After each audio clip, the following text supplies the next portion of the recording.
O massacre na escola estadual de Suzano, na Grande São Paulo. 2 ex-alunos abriram fogo contra outros estudantes e funcionários. Eles mataram 8 pessoas e depois se suicidaram. A repórter Eloá Orazem está no local e traz mais informações. Boa noite, Eloá. Boa noite, Joyce. Boa noite a todos. Olha, Joyce, além dos 10 mortos, a Secretaria de Segurança Pública informou que há 11 feridos. Todos foram levados para hospitais aqui na região de Suzanos e têm entre 15 e 16 anos. Pelo menos 2 estão em estado grave. Vamos acompanhar uma reportagem para entender como se deu o ataque. Os atiradores chegaram nesta locadora de veículos em Suzano, Grande São Paulo, pouco depois das 9 da manhã. Ali fizeram a primeira vítima, Jorge Antônio Moraes, dono do estabelecimento e tio de Guilherme Talce Monteiro, de 17 anos, um dos agressores. Da locadora, Guilherme Luiz Henrique de Castro, de 25 anos, seguiram neste carro alugado para a escola estadual, que fica a poucos metros. Os dois eram ex-alunos. Uma câmera de segurança de uma casa próxima à escola registrou a chegada dos atiradores. Eles estacionam o carro com calma. Logo na entrada, balearam a coordenadora, Marilena Ferreira Vieiro Omeso. Em seguida, mataram outra funcionária, Eliana Regina de Oliveira Xavier. Depois, atiraram nos alunos que estavam no intervalo das aulas por volta das 9h30 da manhã. Neste vídeo, os estudantes fogem para fora da escola. O horário marcado, 9h45. Depreendemos que esse acesso do Guilherme ao colégio tenha sido até pelo conhecimento que a coordenadora pedagógica tenha dele, que vai ser, lamentavelmente, a primeira pessoa a ser atingida. Guilherme chegou a postar fotos numa rede social pouco antes do ataque. Os agressores estavam com um revólver calibre 38, uma besta, espécie de arma de arco e flecha, e um machadinho, além de equipamentos para recarregar as armas.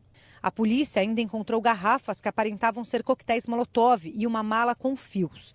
O esquadrão antibombas foi chamado, mas o material não era explosivo.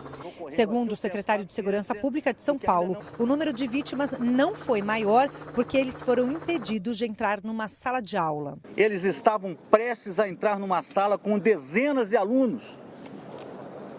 Eles se deparam com a força tática, com o escudo, como é feito o investimento numa situação desse tipo, e cometem ali o suicídio. Não está ainda identificado se um atirou e depois suicidou-se. Isso é a perícia que vai determinar. 10 pessoas morreram, incluindo 5 estudantes com idade entre 15 e 16 anos. Outros 11 foram feridos.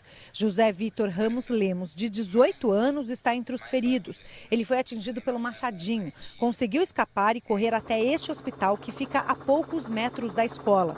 O aluno passou por cirurgia e está estável. Ele fala que ele viu uma cena de guerra, muita gente caída, sabe, os amigos caídos, professor. E ele fala que ele só pensou em sair da escola, mas sair pela porta, não pelo muro, que o muro é muito alto. Silmar é cozinheira da escola e durante o ataque ajudou a proteger alguns alunos. Não conseguimos ver nada. A única coisa que a gente pensou na hora foi colocar o maior número de alunos para dentro da cozinha. Aí nós fechamos as portas e colocamos todos lá para dentro e fizemos uma barricada com a geladeira que tinha lá, uma mesa. A Escola Estadual Raul Brasil é referência de ensino público na cidade de Suzano. Boa parte dos alunos tem algum familiar, pais ou avós que também estudaram aqui. A polícia investiga o que motivou o crime.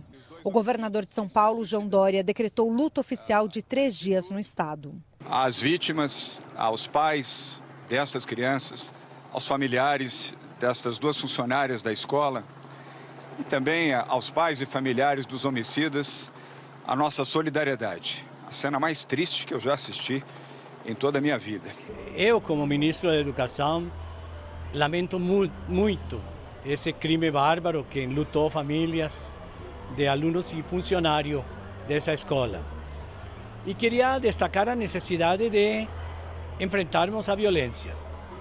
Agora, um enfrentamento à violência só se faz com educação de qualidade. Joyce, a perícia esteve na residência dos atiradores e recolheu alguns pertences na tentativa de explicar a motivação dessa barbárie. De acordo com a Secretaria de Segurança Pública, o Guilherme, um dos atiradores, foi estudante aqui dessa escola e saiu por problemas, mas não especificou qual. Pelo Twitter, o presidente Jair Bolsonaro classificou isso como uma monstruosidade e covardia, enquanto o presidente do Supremo Tribunal Federal, Dias Toffoli, declarou que essa tragédia afeta a todos nós e mostrou pesar durante sessão na corte. Eu volto com vocês aí no estúdio. Obrigada, Eloá, já nos falamos. Mas boa noite, Lacerda, Pondé. É um caso que causa perplexidade, né? Deixou o Brasil inteiro perplexo. E, Pondé, não que seja... a gente discute agora a motivação para esse caso, né? Que tipo de comportamento leva até uma ação como essa, desses jovens?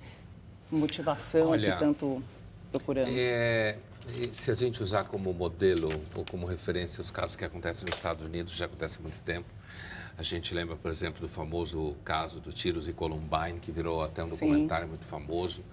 A verdade é que você tem todo tipo de situação, né? Assim, só depois em que você acompanha a situação, o caso específico, o histórico dos assassinos e tal, você consegue descobrir alguma questão pontual que justifica isso. Desajuste, problemas de vínculos afetivos, às vezes questões familiares, quer dizer, patologias psicológicas, né? Você tem aí... E uma coisa que, assim, aparentemente, a determinação do que aconteceu em determinados casos não implica que vai se evitar o outro. Às vezes, a situação que o mundo está e que as pessoas estão, você até estranha quando aconteça mais. Um certo descontrole. Outra coisa é a facilitação com a qual você hoje tem acesso a esse tipo de imagem. As fotos de um deles mostram que ele devia estar se achando o máximo com aquilo na mão. Né? A postura dele com a arma Muita na mão. agressividade, ele devia estar se achando que o cara mais macho da face da terra, mais poderoso da face da terra. Quer dizer, aí você tem seguramente uma construção de identidade que hoje, inclusive, facilmente passa por todo o universo de mídias sociais e fotos e posts, né? E, agora, eu acho bem importante perceber que, na verdade, o estabelecimento de um caso, o entendimento de um caso não evita outro. E a violência sempre existiu, né? Assim, é triste isso. Eu acho que tem uma dimensão humana que o presidente, o governador Dória falou muito bem sobre isso, né? Essa questão que tem um nível de reverência pelo que aconteceu e que pede, de fato, as pessoas estarem em luto, no sentido de um luto, inclusive, do país pelo que aconteceu. Mas, desgraçadamente, outros casos como esse vão acontecer. É muito difícil você controlar e se defender de uma ação como essa, né? Na verdade, do ponto de vista da defesa, a entrevistada, ela teve uma atitude heróica. Né? E nessas situações, às vezes algumas pessoas se destacam por atitude heróica inesperada, enquanto outros se destacam por medo. Né? Outros são capazes de enfrentar o risco e proteger. Mas me parece que é muito difícil você estabelecer um controle disso via Estado. E não me parece que o aumento do uso de armas melhore qualquer coisa desse tipo. Não acho... Os Estados Unidos já tinha casos como esse antes do Trump. O Brasil já teve um caso como esse antes do Bolsonaro. Então, não acho que se pode pôr na conta do Trump ou do Bolsonaro. A gente vai falar né? mais sobre isso, me parece que é uma situação... A gente fica querendo explicar, mas, na verdade, não tem uma bala de prata para explicar isso. E o fato é que esses casos são crescentes, né? Aqui no Brasil é muito mais raro, mas fora do Brasil a gente já ouviu outras muitas vezes. Isso, e agregando essa reflexão interessante do que o Pondé fazia, né, sobre possíveis causas, e que realmente é muito difícil identificar uma causa ou destacar uma sequência de causas, mas certamente a banalização da violência, né, expressa nos videogames, nos filmes violentos, né, na forma como isso tudo é apresentado, não vou dizer que é a causa principal, mas isso acaba, né, também generalizando a prática da violência como algo que se torna banal no dia a dia. Né? Segundo aspecto, esse da ostentação. Né? Então, de repente, nas comunidades mais carentes, na ausência de um Estado mais efetivo, se abre espaço para as atividades das milícias, né? Essas milícias muitas vezes se tornam referência, infelizmente, para os jovens, né? A forma como elas se armam, a forma como se apresentam e, de certa forma, você vai tendo, portanto, uma disseminação de práticas que vão se retroalimentando, né? Até com a crise de valores que há na sociedade brasileira, o aumento do desemprego, a falência do Estado social, a falência do Estado moral, né? Tudo isso são fatores que, agregados aos aspectos já mencionados, também nos dão a ideia do quão complexo é o conjunto de fatores que estão envolvidos. Então, não há solução simples quando você tem problemas complexos. Agora, o que você tem que fazer é não colocar mais lenha na fogueira, né? Porque nós vamos falar depois do armamento, né? Mas, evidentemente, se a cultura do armamento não é um fator incremental, ele, de certa forma, não contribui para amenizar esse processo, porque as pessoas, todo esse conjunto de fatores que nós mencionamos aqui, acaba empurrando as pessoas para as práticas de violência, né? Então, que vão agravando uma situação que não é confortável para ninguém. Sim.